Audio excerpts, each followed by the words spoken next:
Hello my dear students, I hope you people are fine. So let us continue with our chapter Typical Configuration of Computer System. In our previous video we have completed with the components of motherboard. In that we have completed with the processor, BIOS, CMOS and slots. In slots we have studied the different kinds of ISA slot, AGP slot, PC card. So different kinds of slots we have completed. In this video, let us continue with the next topic, that is the disk controllers. So this disk controller, it's a kind of a circuit that enables the CPU to communicate with the hard disk, floppy disk or the any other kind of the disk drive. Before I start with the disk controllers, I would like to tell you why we need this disk controller. See, it's just an example I'll be giving. Usually whenever you need to connect any of the pen drives or place any of the floppy disk earlier days we were using. So if you want to connect any pen drive or the CD in your computer's computer, your operating system should know and recognize what kind of external device you're connecting with and what should be done with that device, isn't it? So in order to make those external devices to communicate with your operating system, we need a circuit known as the disk controller. Usually these disk controller act as an interface between all those peripheral devices and operating system for the communication purpose. Suppose if you are having as Windows as an operating system, sometimes it so happen that whenever you plug in your pen drive, when you click on my computer, you are unable to see your pen drive at all. That means your operating system will not detect the pen drive. What you will do, immediately you will eject it, and once again you will place that pen drive to your computer CPU, isn't it? One again in the USB port you will plug your pen drive. Maybe second time your operating system may detect your pen drive and then you are able to access the contents, copy or whatever it is from pen drive to the computer system. Now who is helping to detect your pen drive is nothing but the disk controller. This disk controller is a kind of circuit that will recognize all the peripheral devices. It might be your pen drive, it might be any hard disk, it might be any floppy disk or any other kind of disk drive, whatever the peripheral or the external devices when you inject or connect to your computer system. This disk controller is a circuit will recognize that device and it will inform to the operating system. Then operating system will understand what operations should be allowed for that pen drive to do, whether to read the contents from computer or whether to write the contents. Read in the sense you're just copying the contents from the computer and pasting into your pen drive. Write in the sense from you're moving the contents from your pen drive to your computer system. For that sake we need the disk controller. I hope you're understanding. Moving on to under the disk controller, we are moving on to the next topic, that is the hard disk controller. Usually all the computer system will come with the internal hard disk, that is HDD, internal hard disk. So this is how the view of internal hard disk would be. I think the working of the hard disk we have studied in the first PUC itself. So this hard disk controller, it is the interface, okay, that enables the computer to read and write the information to the hard drive. These hard drive will able to store your data permanently. So every computer system will come with an internal hard disk drive. You can see there hard disk drive. So here actually, okay, here actually your hard disk drive, this kind of a device is being placed here. Internal, all the computer system, whenever there is a permanent data should be stored permanently, then such kinds of data will be stored in the hard disk drive. Okay, so it's a kind of a hard disk drive is a kind of a controller that act as an interface that enables the computer to read and write the information to the hard drive. So means in your computer there is a storage device known as this hard disk drive, that is the HDD, wherein it allows to read and write the data permanently. Here the data stored in the hard disk will be in the form of electromagnetic form. Okay, that is as we have studied in first PUC, like pits, land and pits, isn't it? So the data will be stored in the electromagnetic form here. In such case, we need what? The disk controller, which is acting as an interface that will connect your data, that is zeros and ones, and provide it for the CPU for the processing purpose, by allowing the computer to read and to fetch the data, to read and write the data on the hard disk drive. That means this disk controller will act as an interface between your CPU, okay, and the hard disk drive, and this disk controllers will allow to write and read the contents from your hard disk. So whatever the content stored in hard disk will be usually in the form of, it will be permanent storage. Now the first hard disk controller what was being developed was the IDE standard, that is the Integrated Digital Electronics Standard. Okay, so Integrated Digital Electronics Standard, which is also called as Advanced Technology Attachment. So this hard disk controller, okay, this hard disk controller is being attached to the motherboard by the means of 40 wire ribbon cable. That means this hard disk drive, this hard disk drive is being attached to your motherboard by using this 40 pin ribbon cable. So such a thick kind of ribbon cable. This is actually the 40 pin ribbon cable. By using such cable, the hard disk drive is being connected to your motherboard by using the hard disk controller, which is also called as the Integrated Digital Electronic Drive, or you can also call as the Advanced Technology Attachment. Now what is this IDE, that is Integrated Digital Electronics? See, in order to connect the internal secondary storage devices to the motherboard, so this hard disk is an internal secondary storage device, okay, so we use an interface called as the IDE.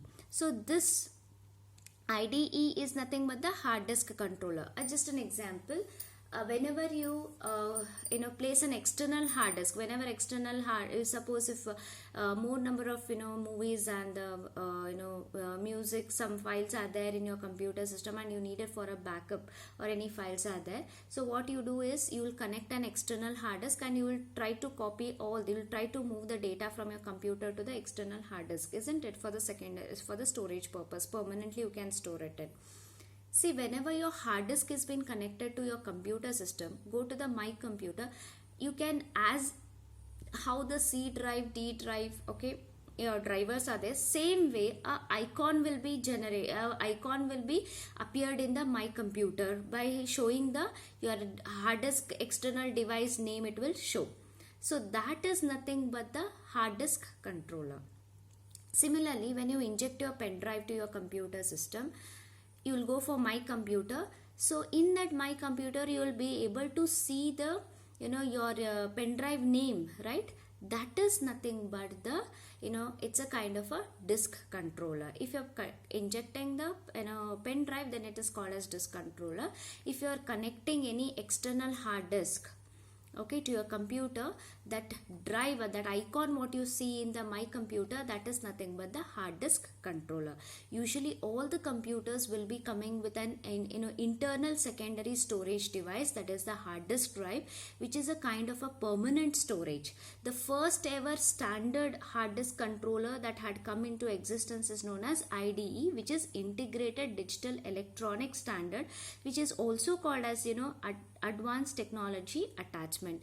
If it is a IDE, hard disk controller, if it is a type of IDE, then usually it is connected to the motherboard by using this 40 wire ribbon cable.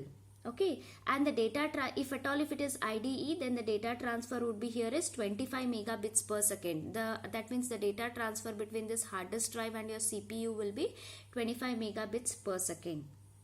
Suppose there is there was advancement in technology, we had the one more kind of hard disk controller, that is the EIDE, that is Enhanced Integrated Digital Electronic Standard Drive, which was having up to 4 drives it was able to connect.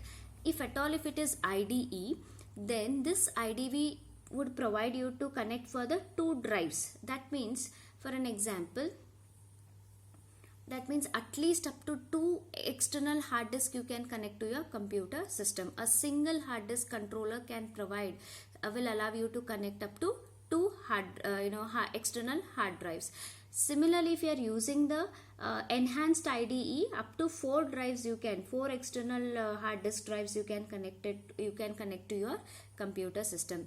Like for an example, for easy understanding, pen drives. Two pen drives at a time you can connect to your computer. So when two pen drives also you are able to connect to your computer, then your computer will detect both the two pen drives, and both the two pen drives name you can see in my computer. Similarly, if I am using the IDE, okay, IDE hard disk controller, if I am using, then it will allow at least two hard disk you can connect to your computer system at a time. If I'm using the enhanced, that is EIDE, then at least four hard disk you can four hard disk drives the computer can connect for.